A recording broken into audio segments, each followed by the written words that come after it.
Hello friend, नमस्कार। Your forum पे आपका बहुत बहुत स्वागत है। दोस्त, उम्मीद करते हैं कि आपका पेपर काफ़ी अच्छा गया होगा और आप अपनी परीक्षा को लेकर काफ़ी ज़्यादा आशान्वित होंगे। दोस्तों, पेपर थोड़ा सा मिला जुला रहा है। इसकी आंसर की हम आपको प्रोवाइड कर रहे हैं और ये आंसर की 1 या 2% एरर के साथ काफ़ी सटीक होगी, जो अगले 1 या 2 दिनों में आयोग द्वारा जारी की जा सकती है। दोस्तों, कुछ क्वेश्चंस को लेकर थोड़ा सा संदेह बना रहता है, क्योंकि उसमें जो ऑप्शंस होते हैं थोड़े बहुत ट्रिकी होते हैं या बहुत क्लोज होते हैं, तो कभी कभी आयोग उसको अपने डिस्क्रिप्शन के हिसाब से चेंज कर सकता है। लेकिन ये काफ़ी अथेंटिकेट आंसर की है। मैं ये तो दावा नहीं कर रहा हूँ कि कोई एक्सपर्ट ने इसको बनाया है, लेकिन हम लोग का एक ग्रुप है जो ख़ासतौर से मेंस लिखते हैं और एक अच्छे लेवल पर प्रिपरेशन रख रहे हैं। तो दोस्तों, हम पहली सीरीज में 50 क्वेश्चंस के आंसर की आपको प्रोवाइड करेंगे, और यदि आपको एक्सप्लेनेशन चाहिए और ये क्वेश्चंस कहाँ से आए हैं, किस सोर्स से आए हैं, या इसके लिए किस सोर्स से हम प्रिपरेशन कर सकते हैं आगामी परीक्षाओं के लिए, जैसे कि बीईओ की परीक्षा, जो आरओ की परीक्षा आ रही है 2016 की, या उत्तर प्रदेश पीसीएस 2020 की परीक्षा आ रही है, तो उसके लिए भी हम डिस्कस कर सकते हैं। आपको कमेंट में आप कमेंट कर सकते हैं। तो चलिए दोस्तों, आइए ज़्यादा देर न करते हैं, आइए सीधे क्वेश्चंस पर आते हैं। ऊपर के 3 क्वेश्चन जो हैं एप्टीट्यूड के हैं, इसको हम छोड़ दे रहे हैं। इसके लिए हम अलग से एक वीडियो बना देंगे, और ये काफ़ी इजी क्वेश्चन है, तो मुझे उम्मीद है कि आप लोग इसको सॉल्व ही किए होंगे। तो समय न जाया करते हुए चलिए क्वेश्चन नंबर 4 से शुरू करते हैं। दोस्तों, जो क्वेश्चन नंबर 4 है, वित्त वर्ष 2019-20 के लिए केंद्र सरकार ने राजकोषीय घाटे को कितने प्रतिशत तक सीमित रखने का लक्ष्य रखा है? तो इसका जो आंसर है वो है जीडीपी का 3.3%। इसके पहले यह 3.4% था, जिसको रिवाइज कर दिया गया था। दोस्तों, नेक्स्ट क्वेश्चन है, 5th नंबर का क्वेश्चन है, निम्नलिखित में से कौन सा राज्य भारत की धारणीय विकास लक्ष्य सूचकांक 2020 के शीर्ष 5 राज्यों की सूची में नहीं है? तो ये नीति आयोग जारी करता है, इसमें गुजरात नहीं है, और ये तीनों राज्य इसमें शामिल हैं। 6वां क्वेश्चन है, क्रेडिट रेटिंग एजेंसी है, और ये जब फ्रेम की गई, जब से ये अपना ऑपरेशन शुरू करती हैं, उसके हिसाब से आपको क्रोनोलॉजिकल रूप से व्यवस्थित करना है। तो दोस्तों, इसका जो आंसर होगा वो ये होगा 321, मतलब क्रिसिल पहले आती है, जो 1987 में फॉर्म होती है। उसके बाद आता है आपका दूसरा ICRA, ये 1991 में फॉर्म होता है, और उसके बाद तीसरे नंबर पर आता है केयर, जो 93 में फॉर्म होती है। ठीक है, आते हैं नेक्स्ट क्वेश्चन पर, जो है 7th। भारत में सार्वजनिक क्षेत्र के बैंकों का हाल ही में किए गए एकीकरण के अनेक लाभ लक्षित हैं। तो दोस्तों, ये सभी लाभ लक्षित हैं। इससे बड़े पैमाने पर हित आएगी, इकोनॉमिकल जो बेनिफिट है उसका बढ़ जाएगा, पूंजी तक जो पहुंच है थोड़ी सी बढ़ जाएगी, और सरकार के लिए भी आसान हो जाएगी। व्यापक भौगोलिक क्षेत्र, ये भी आपका सही है, और वर्ल्ड लेवल के बैंकों में इनका नाम आएगा या स्थान आएगा, ये भी सही है। तो इसका जो आंसर होगा वो होगा डी। 8वां क्वेश्चन पर आते हैं, जो सतसर्मी संहिता उपनाम निम्नलिखित में से किस ग्रंथ का है? तो ये महाभारत का है। ये मेरे ख्याल से सबको पता है, इसी को जय संहिता भी बोला जाता है। ठीक है दोस्तों, आते हैं नेक्स्ट क्वेश्चन पर। नेक्स्ट क्वेश्चन में, कारदामन क्षत्रपों ने निम्नलिखित में से किस धातु में अति दुर्लभ सिक्के प्रचलित किया था? तो दोस्तों, ये लोग वेस्टर्न डायनास्टी का हिस्सा थे, और इन्होंने रजत सिल्वर में सिक्के प्रचलित किए थे, और ये सिक्के बहुत उत्कृष्टता के प्रमाण थे उस समय के जो सिक्के थे। दोस्तों, नेक्स्ट क्वेश्चन पर आते हैं, सूची 1 और सूची 2 को सुमेलित करना है। तो दोस्तों, जो इसका आंसर है वो ए है। ठीक है, 10 का जो आंसर है ए है, आप इसको देख लीजिएगा, किसी भी टेक्स्ट बुक में मिल जाएगा, ईजी है। आते हैं नेक्स्ट क्वेश्चन पर, निम्नलिखित में से किन 2 शासकों के मध्य 17 मई 1540 में कन्नौज के पास युद्ध हुआ था? तो दोस्तों, इसका उत्तर बी है, शेरशाह और हुमायूं के साथ हुआ था। हुमायूं को एग्जाइल होना पड़ा था। दोस्तों, 12वें क्वेश्चन पर आते हैं, निम्नलिखित में से किस प्रमुख कारण से महात्मा गांधी ने 1922 में अपना असहयोग आंदोलन वापस ले लिया था? तो ये भी आसान क्वेश्चन है, चौरी चौरा में जो हिंसा होती है उसके कारण तत्काल रूप से आंदोलन को स्थगित कर दिया गया था। 13वां क्वेश्चन है, गदर पार्टी से निम्नलिखित में से कौन संबंधित नहीं थे? तो दोस्तों, लाला हरदयाल सिंह संबंधित थे, और बरकतुल्लाह भी थे। अब खुदीराम बोस और पंडित रामचंद्र में आपको हो सकता है कन्फ्यूजन हो, लेकिन अगर आप टाइमलाइन से देखेंगे तो खुदीराम बोस 1908 में शहादत को प्राप्त हुए थे। तो और जो गदर पार्टी है ये 1913 के समकक्ष ये स्थापित हुई थी। तो सीधी सी बात है कि खुदीराम बोस इससे संबंधित नहीं है। लेकिन अगर आपको और क्लैरिफिकेशन चाहिए तो जो इग्नू का एक बुकलेट है, आप नेट पर खोजेंगे तो पंडित रामचंद्र नाम उसमें एक उल्लिखित नाम आता है। तो इसका जो उत्तर होगा वो खुदीराम बोस होगा। आते हैं 14वें क्वेश्चन पर, कौन सुमेलित नहीं है। ठीक है, आयोग ने ऑलरेडी मिला के रखा है और आपको गलत जोड़ा खोजना है। तो दोस्तों इसका जो आंसर होगा वो होगा सी, कुकी विद्रोह सुमेलित नहीं है और सभी विद्रोह जो है सुमेलित हैं। नेक्स्ट क्वेश्चन पर आते हैं। 15वां क्वेश्चन है, निम्नलिखित नेताओं में से किसने कहा मैं तो एक भारतीय नगाड़ा हूँ जिसका कार्य सोते हुए को जगाना है ताकि ये अपनी मातृभूमि के लिए जागें और कार्यरत हो सकें। तो दोस्तों इसमें एनी बेसेंट ने कहा था 1910 के बाद, जब आंदोलन थोड़ा स्थगित हो गया था और जो महात्मा गांधी का उदय हुआ था और हम उस समय 1914 के समथिंग जो तिलक हैं वो बाहर आ गए थे जेल से। उन्होंने एक नया आंदोलन होम रूल लीग शुरू करने के लिए या भारतीयों को जगाने के लिए शुरू किया था। उसी से संबंध में एनी बेसेंट ने ये स्टेटमेंट दिया था। ठीक है, आते हैं नेक्स्ट क्वेश्चन पर, 16वें क्वेश्चन पर। 16वां क्वेश्चन, निम्नलिखित में से कौन सा पोषक तत्व दलहनी फसलों में गांठ गठन के लिए आवश्यक है। तो नाइट्रोजन है, ये आपको पता है। दोस्तों मैं एक चीज़ आपसे रिक्वेस्ट करूंगा कि अगर आप नए हो तो चैनल को सब्सक्राइब करना ना भूलें और वीडियो अगर आपको हेल्पफुल लगे तो ज़रूर लाइक कीजिएगा। और एक चीज़ के लिए मैं माफ़ी चाहता हूं कि इस वीडियो में मैं एनोटेशन नहीं दे रहा हूं, जैसे रेड लाइट या ग्रीन जो भी लोग एनोटेट करते हैं, क्योंकि ये ऑलरेडी एक पेपर से टिक लगाया गया है तो वो ज़्यादा काफ़ी मिसकॉन्फ़िगरेशन पैदा कर देता है कभी कभी, या बहुत भद्दा लगता है, इसलिए इसके लिए मैं माफ़ी चाहता हूँ। दोस्तों आइए नेक्स्ट क्वेश्चन पर आते हैं। 17वां क्वेश्चन, तो 1 किलोग्राम नाइट्रोजन की आपूर्ति के लिए कितनी यूरिया की मात्रा चाहिए। आपको पता है कि 46% यूरिया होती है 100 किलो में, जो बोरा होता है उस पर स्पष्टता लिखा होता है। तो आप इसको डिवाइड कर देंगे तो ये समथिंग 2.17 के समथिंग आएगा, तो 2.2 किलोग्राम बी इसका आंसर होगा। ठीक है, 17वां का बी है। 18वां का देखते हैं, निम्नलिखित कथन ऊसर मिट्टी के संबंध में है। चूने का प्रयोग कर इसे सुधारा जा सकता है। सही बात है, क्योंकि जो ऊसर मिट्टी होती है वो अल्कलाइन टाइप की होती है, मतलब कैल्शियम आयंस की कमी होती है। तो जब आप चूने का प्रयोग करेंगे तो उसमें कैल्शियम आयन मिलेंगे, तो उसका जो पीएच है आप बैलेंस कर सकते हैं। इसका पीएच मान 7 से अधिक होता है क्योंकि अल्कलाइन होती है। धान उगाया जा सकता है, ये गलत है। तो 1 और 2 आपका इसमें सही है। ठीक है, आते हैं नेक्स्ट क्वेश्चन पर। फॉर्चून इंडिया के 500 कंपनी की सूची के अनुसार 2019 में सबसे बड़ी कंपनी थी, तो आपको पता है कि रिलायंस इंडस्ट्रीज है। ठीक है, इस ट्रिक पर ना जाइएगा, ये जिनका पेपर है उनके कर्टसी के आधार पर उन्होंने पेपर दिया है, हम उसका आभार प्रकट करते हैं। उन्होंने एक क्वेश्चन को सॉल्व किया है, लेकिन हम आपको रियल आंसर बता रहे हैं। ठीक है, अब आते हैं 20th क्वेश्चन पर। 20th का जो है, उत्तर प्रदेश में पहला तैरता फ्लोटिंग सोलर एनर्जी जो सिस्टम है वो रिहंद बांध पर लगाया गया। ठीक है, आते हैं नेक्स्ट क्वेश्चन पर। सूची 1 को सूची 2 से फिर सुमेलित करना है। तो इसमें आपको पता है कि जो भारतीय सब्जी अनुसंधान संस्थान है ये आपका वाराणसी में। ठीक है, तो जब आप बी को 1 से मिला देंगे तो और कोई जोड़ा बन नहीं रहा है, तो इसका आंसर आप डायरेक्ट सी पा जाएंगे। ठीक है, तो 21 क्वेश्चन का जो आंसर है वो है सी। ठीक है, आते हैं नेक्स्ट क्वेश्चन पर, 22वें क्वेश्चन पर। और हाँ, बीच में मैं कहना चाहूँगा कि जो सिविल सर्विसेज के जो यूट्यूब चैनल है, जो ज्ञान सर हैं, उनका मैं आभारी हूँ क्योंकि उन्होंने टेलीग्राम पर ये पेपर्स हमें प्रोवाइड किया है। ठीक है, आइए नेक्स्ट क्वेश्चन पर आते हैं जो 22 है। उत्तर प्रदेश के निम्नलिखित में से कौन सा जिला संतरे का सर्वाधिक उत्पादन करता है। तो सहारनपुर है, ये पिछले 4-5 सालों से पहले नंबर पर आया चला आ रहा है। आते हैं 23 पर। उत्तर प्रदेश के निम्नलिखित नगरों में से किसमें भारतीय दलहन अनुसंधान संस्थान स्थित है। ये कानपुर है।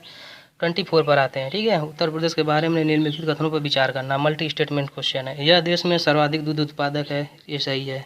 अधिकतम आलू की खेती की जाती है, ये भी सही है। यह देश का प्रमुख गन्ना उत्पादक राज्य है। ठीक है, अब देखिए ये जो है स्टेटमेंट थोड़ा सा मिसकॉन्फिगर है, लेकिन आते हैं चौथे स्टेटमेंट पर जो एलिमिनेशन में काम आएगा। धान के उत्पादन में देश में इसका 3रा स्थान है, ये गलत है क्योंकि वेस्ट बंगाल पहला स्थान में, दूसरे स्थान पर आता है उत्तर प्रदेश। तो इसलिए जब आप 4 को एलिमिनेट कर देंगे तो आपके पास जो ऑप्शन बचता है वो बचता है बी 1, 2 एंड 3। ठीक है, तो प्रमुख गन्ना उत्पादक राज्य है क्योंकि ये क्षेत्र में बड़ा है। ठीक है, उत्तर भारतीय शास्त्रीय संगीत का बाइबल ग्रंथ संबंधित है। 25 क्वेश्चन है दोस्तों, इसके लिए मैं माफ़ी चाहता हूँ, ये मुझे क्लियर कहीं से मिल नहीं पाया है। अगर आपको पता हो तो आप कमेंट में ज़रूर लिख के बताइए। ठीक है, आते हैं नेक्स्ट क्वेश्चन पर।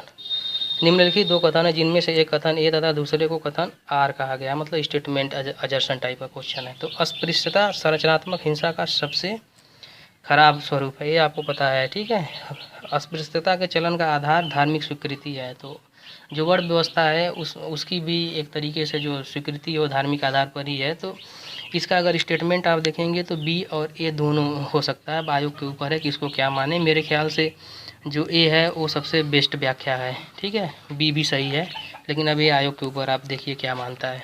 27वां क्वेश्चन देखते हैं। निम्नलिखित आता है कि उन 4 नवीनीकृत विरासत भवनों में शामिल नहीं है जिसे जनवरी 2020 में राष्ट्र को समर्पित किया गया था। तो दोस्तों ओल्ड करेंसी बिल्डिंग और द मेटकाफ हाउस ये दोनों शामिल है, लेकिन विक्टोरिया मेमोरियल हॉल और राइटर्स बिल्डिंग के बारे में लेकर विभेद है। राइटर्स बिल्डिंग के लिए ऐसा कोई भी 2020 में कोई भी नोटिफिकेशन नहीं आया था, तो इसमें सी या डी दोनों में से जो भी हो सकता है। आते हैं 28 क्वेश्चन पर। निम्नलिखित में 2 कथन है जिनमें से एक कथन को ए तथा दूसरे को आर कहा गया। ठीक है, वही अजर्सन और रीजनिंग टाइप का स्टेटमेंट है। तो ग्रामीण जनसंख्या खुले में शौच करना अपने स्वास्थ्य के लिए खतरा नहीं मानती है। ठीक है, और रीजन जो है पवित्रता एवं अपवित्रता से जुड़े सामाजिक सांस्कृतिक मानदंडों ने लोगों को घर में शौचालय निर्माण से रोका है। तो क्या है, ठीक है, रीजन सही है, लेकिन जो क्वेश्चन का फाइनल आंसर है वो आता है आपका डी। ये असत्य है, लोग अब होशियार हो रहे हैं, लोग जागरूक हो रहे हैं। तो फर्स्ट स्टेटमेंट आपका रॉन्ग है, लेकिन जो रीजन है वो सही है। ठीक है, थोड़े मात्रा में है, लेकिन यहाँ मेरे ख्याल से जो आंसर होगा वो डी होगा। विश्व स्वास्थ्य संगठन के अनुसार जनवरी 2020 में निम्नलिखित में से कौन सा देश विश्व में खसरे के सबसे अधिक प्रकोप से प्रभावित था? तो ये जो है आपका कांगो लोकतांत्रिक गणराज्य होगा। ठीक है, खसरे से वहाँ लोग लगभग 6000 लोग जनवरी में मर गए थे, वो काफ़ी ज़्यादा न्यूज़ में हाईलाइटेड था। आते हैं 30वें क्वेश्चन पर। अफ्रीका महाद्वीप के निम्नलिखित में से किस देश में भारत ने अपना प्रथम महात्मा गांधी कन्वेंशन सेंटर खोला है? तो दोस्तों ये है नाइजर। इसको ध्यान रखिएगा, नाइजीरिया नहीं, नाइजर है। क्वेश्चन 30 का जो आंसर है वो ए है। ठीक है, नाइजर है। नेक्स्ट क्वेश्चन पर आते हैं। जनवरी 2020 में मिशेल ओबामा को निम्नलिखित में से किस एल्बम हेतु ग्रैमी पुरस्कार से सम्मानित किया गया था? तो दोस्तों इसका जो आंसर है वो बिकमिंग है। 31 का जो आंसर है वो ए, बिकमिंग एल्बम काफ़ी फेमस हुआ था, उसके लिए उनको ग्रैमी अवार्ड दिया गया था। ठीक है, आते हैं नेक्स्ट क्वेश्चन पर। 32 पर। विश्व आर्थिक मंच द्वारा जारी वैश्विक प्रतिभा प्रतिस्पर्धा सूचकांक 2020 के अनुसार निम्नलिखित में से कौन सा सुमेलित नहीं है? तो दोस्तों इसका जो आंसर हो जाएगा वो हो जाएगा डी, क्योंकि यूएसए जो है दूसरे नंबर पर, स्विट्जरलैंड पहले नंबर पर। ठीक है, यहाँ इसकी रैंक 4 दी गई है, तो ये आपका गलत है। तो इसका 32 का आंसर डी होगा, क्योंकि सुमेलित नहीं है। ठीक है, 3 जनवरी 2020 को दिल्ली में 100 ग्लोबल चाइल्ड प्रोडिजी अवार्ड जीतने वाली लड़की सुचेता सतीश के बारे में कुछ स्टेटमेंट दिया गया, हमें फाइंड करना है। वह यूएई में रहती हैं, ये स्टेटमेंट सही है। 120 भाषाओं में गाना गा सकती है, ये भी सही है। तो इसका दोनों ये फाइनेंशियल एक्सप्रेस में जब आप जाएंगे तो जनवरी 2020 में एक न्यूज़ था और पहली लाइन ही उसको उठा के इन्होंने पेस्ट कर दिया, ऐसा लगता है। आते हैं नेक्स्ट क्वेश्चन पर 34 पर। सन 2020 में COP26 का जो UNFCCC का जो COP होता है ये है आपका ग्लासगो इंग्लैंड में होगा। आते हैं नेक्स्ट पर। बांस एक जादुई पौधा है या घास है विषय पर एक कार्यशाला आयोजित हुई थी, ये भारत के जम्मू में आयोजित हुई थी। ठीक है, आते हैं नेक्स्ट क्वेश्चन पर। अजरबैजान की राजधानी बाकू, आपको पता ही है कि ये कैस्पियन सागर के तट पर अजरबैजान है, तो बाकू भी वहीं है। ठीक है, सूची 1 को सूची सेकंड से सम्मिलित कीजिए और सूचियों के नीचे दिए गए कूट से उत्तर का चयन करना है। ठीक है, तो घास के मैदान है और कुछ महाद्वीप है। तो 37 का जो आंसर होगा डी हो जाएगा, ये बुक में मिल जाएगा, आप देख लीजिएगा। आते हैं नेक्स्ट क्वेश्चन 38 पर। सूची फर्स्ट को सूची सेकंड से सुमेलित करना है, सूचियों के नीचे दिए गए कूट से उत्तर का चयन करना है। अब एनु आप देखेंगे तो जापान में है। ठीक है, तो इसका भी आंसर एकदम इजी है, ये आंसर सी हो जाएगा। अगर आप सी में 1 को मिला देंगे तो आप देखेंगे सभी स्टेटमेंट फाइंड हो जाएंगे, ये ऑटोमेटिकली फाइंड हो जाएंगे। आप इनके स्टेटमेंट को ना देखिएगा, आप देख लीजिएगा। ठीक है, क्लियर है। एनु मैं बता दे रहा हूँ कि जापान के हैं, और उसके बाद खिरगिज जो है मध्य एशिया में पाए जाते हैं, जो सेंट्रल एशिया है, यही अजरबैजान, बाकू, काला है, ये चाइनीज एशिया जो एरिया जो आती है। ठीक है, आते हैं नेक्स्ट क्वेश्चन पर 39। भारत में लिग्नाइट का सबसे बड़ा क्षेत्र या कोयले का नवेली में पाया जाता है, ये बहुत रिपीटेड क्वेश्चन है। आते हैं नेक्स्ट क्वेश्चन पर। भारत की निम्नलिखित नदियों में से कौन सी दामोदर नदी की सहायक नहीं है? तो इंद्रावती आपको पता है कि ये जो है ये आंध्र प्रदेश और इस रीजन में बहती है, और ये दामोदर की सहायक नहीं है, ये आपकी जी हाँ, बराकर और जमुनिया और बारकी, ये तीनों नदियाँ दामोदर नदी की सहायक है। ठीक है, आते हैं नेक्स्ट क्वेश्चन पर। नहर परियोजना है और अवस्थिति है, इसमें जो जवाई परियोजना है ये मेरे ख्याल से राजस्थान में पड़ती है, और सभी परियोजनाएं जो हैं आपकी सही हैं। ठीक है, 41 का डी आंसर हो जाएगा, तमिलनाडु में तो नहीं है। ठीक, 42 पर आते हैं। निम्नलिखित में से कौन सा कथन सही है? भारत में उड़ीसा राज्य का क्रोमाइट का सबसे बड़ा उत्पादक है, ये आपको पहले ही मिल गया, तो और तीनों स्टेटमेंट पर जाने की ज़रूरत नहीं है, एड कर दिया। तो 42 का जो आंसर बनेगा वो ये बनेगा। आते हैं 43 पर। 43 का जो आंसर है वो है भारत का लौह अयस्क भंडार निम्नलिखित में किस सेल समूह से संबंधित है? धारवाड़ से। यहाँ सबसे बेस्ट क्वालिटी के जो होते हैं हेमेटाइट मैग्नेटाइट टाइप के जो लौह अयस्क है वो पाए जाते हैं। शेलवाज वनों की विशेषता है। शेलवाज एवरग्रीन फॉरेस्ट होता है, मतलब चौड़ी पत्ती वाले सदाबहार होते हैं जहाँ बरसात ज़्यादा पाई जाती है। भारत में पश्चिमी घाटों पर अधिकांशतः पाए जाते हैं। तो 44 का जो आंसर है वो ये है। 45 पर आते हैं। सामाजिक वानिकी और पर्यावरण पुनर्वास केंद्र, ये तो भारत में कहाँ अवस्थित है? प्रयागराज में है, ये सभी को पता होगा। आते हैं नेक्स्ट क्वेश्चन पर 46 पर। तो भारत में पर्यावरण सुरक्षा अधिनियम 1986 में पास होता है। उसके बाद आते हैं 47 पर डी में 2011 की जनगणना के अनुसार निम्नलिखित में से कौन सा जनसंख्या घनत्व की दृष्टि से घटते क्रम में व्यवस्थित है? तो इसको जब आप डेटा निकाल के देखेंगे तो इसका तो उत्तर आएगा बिहार, पश्चिम बंगाल, केरल और उत्तर प्रदेश। 47 का जो उत्तर है वो डी होगा। ठीक है। 48 पर आते हैं। माइकोराजा एक सहजीवी संबंध है, तो कवक और पौधे के मध्य बनता है। ठीक, इसका उत्तर है सी, 48 का सी। 49 पर आते हैं। विटामिनों के बारे में निम्नलिखित में से कौन सा कथन सही नहीं है? तो कुछ विटामिन आंतरिक सूक्ष्मजीवों द्वारा संश्लेषित किए जा सकते हैं, ये सही है। कुछ विटामिन हार्मोन की तरह काम करते हैं, ये भी सही है। कुछ विटामिन शरीर में जमा होते हैं, ये भी सही है। लेकिन विटामिन के जल में घुलनशील विटामिन नहीं है, ये आपको पता है कि ये विटामिन जो होता है फैट में घुलनशील होता है। ठीक है, कुछ विटामिन होते हैं जो फैट में घुलनशील होते हैं, कुछ जल में। तो विटामिन पे के जो है वो फैट में घुलनशील है, तो सीधी सी बात है कि डी जो ऑप्शन है वो आपका गलत हो जाएगा, इनकरेक्ट हो जाएगा। 50वें क्वेश्चन पर आते हैं। जो 50वां क्वेश्चन है ये आपको इंसिडेंट दिया है, घटना दिया है जो होता है, और यौगिक दिया है क्या क्या क्या रीजन है कि ये घटनाएं होती हैं। तो 50वां का जो आंसर है आपका सी हो जाएगा, क्योंकि देखिए आके देखते हैं कि जो ओजोन परत का जो क्षरण है, ठीक है, ये होता है क्लोरोफ्लोरोकार्बन के कारण। जो अम्ल वर्षा है सल्फर डाइऑक्साइड के कारण होती है। प्रकाश रासायनिक धुंध फोटोकेमिकल स्मॉग जो बनता है असंतृप्त हाइड्रोकार्बन के कारण बनता है। और हीमोग्लोबिन के साथ जो संयोजन करता है वो होता है कार्बन मोनोऑक्साइड। तो दोस्तों ये रहा आपका 50 क्वेश्चन की आंसर की, और हम आगे जल्दी प्रोवाइड करेंगे। दोस्तों एक रिक्वेस्ट है कि यदि कोई गलती हो गई हो, किसी क्वेश्चन में एक्सप्लेनेशन गलत हो गया है या कोई भी गलती हो, तो मैं आपसे क्षमा चाहता हूँ। आप कृपया उस चीज़ को कमेंट में लिख दीजिए या कमेंट में उसको सही कर दीजिए, जिससे और देखने वाले लोगों के लिए सही उत्तर प्राप्त हो सके। इसके लिए हम लोग आपका बहुत ज़्यादा आभारी हैं। दोस्तों मैं एक चीज़ और आपसे कहना चाहूँगा कि यदि आपको इस वीडियो की पूरा एक्सप्लेनेशन चाहिए कि किस क्वेश्चन को किस सोर्स से ढूंढा गया है, कहाँ कहाँ से मिल सकता है, और आगामी परीक्षाओं के लिए हम उस सोर्स का कैसे उपयोग कर सकते हैं, तो उसके लिए भी हमारी टीम आपके लिए एक वीडियो बना देगी। तो दोस्तों यदि आप चैनल को सब्सक्राइब नहीं किए हैं तो सब्सक्राइब अवश्य कर लें। नेक्स्ट पार्ट के लिए अभी हम शाम तक और वीडियो अपलोड करेंगे। तो बहुत बहुत धन्यवाद।